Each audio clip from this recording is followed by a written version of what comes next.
But as someone without any birth siblings, friendships are very, very important to me, very important to me. And so I couldn't wait to dig into this idea of radical friendship. I've been listening to her on different podcasts and talking about her book, and I was patiently waiting for us to get in on her schedule. Kate Johnson is an author. She's an interdisciplinary teacher, and she's a master facilitator who leads workshops, courses, and retreats that integrate Buddhist meditation, somatic movement, social justice, and creativity.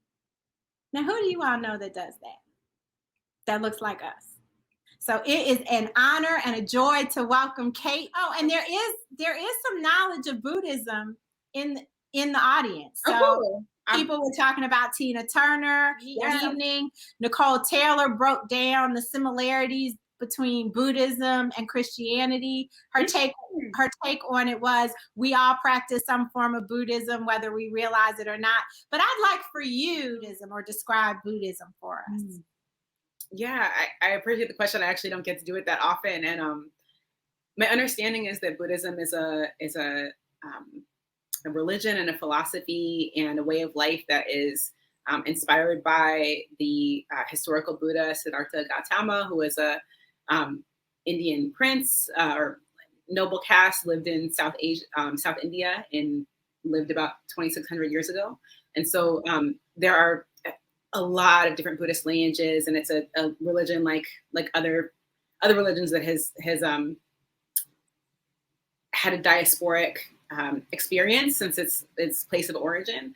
But I'll say the things that seem to bring Buddhist lineages together, what seems to be at the heart of all of them, is an interest in liberation and emphasis on understanding the role of cause and effect in bringing an awareness to how we live our lives. Okay. Ooh, we have so much to dig into, but I'm curious because I know that you're from Chicago, right? Yes, yeah. So you grew up a little Black girl in Chicago who was a dancer, right? Yeah. How in the world did you get to Buddhism? You know, I was definitely a precocious little Black girl in Chicago, and I was really interested in like spirituality and religions of all kinds.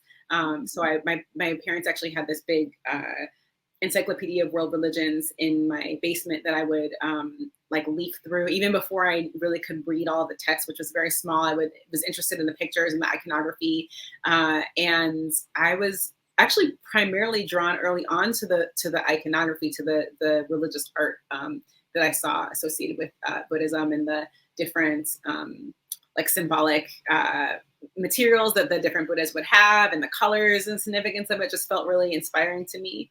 And then I think that as I got older and started to read more, and I was kind of a precocious reader, I was really interested in Buddhist philosophy, and especially this piece about, as I said, I think Buddhism is about liberation, about like what makes us free, and the way that we understand how to get free is in some ways by bringing our awareness to and not denying the ways in which we get caught. And so there's an awareness of both the coexistence of suffering and liberation in every human experience. And that's something that I could really relate to just in my own life, and also seeing what I saw in the world around me, you know, that suffering is real, suffering exists, and also freedom is possible. And the way that Buddhism articulated that felt familiar to me.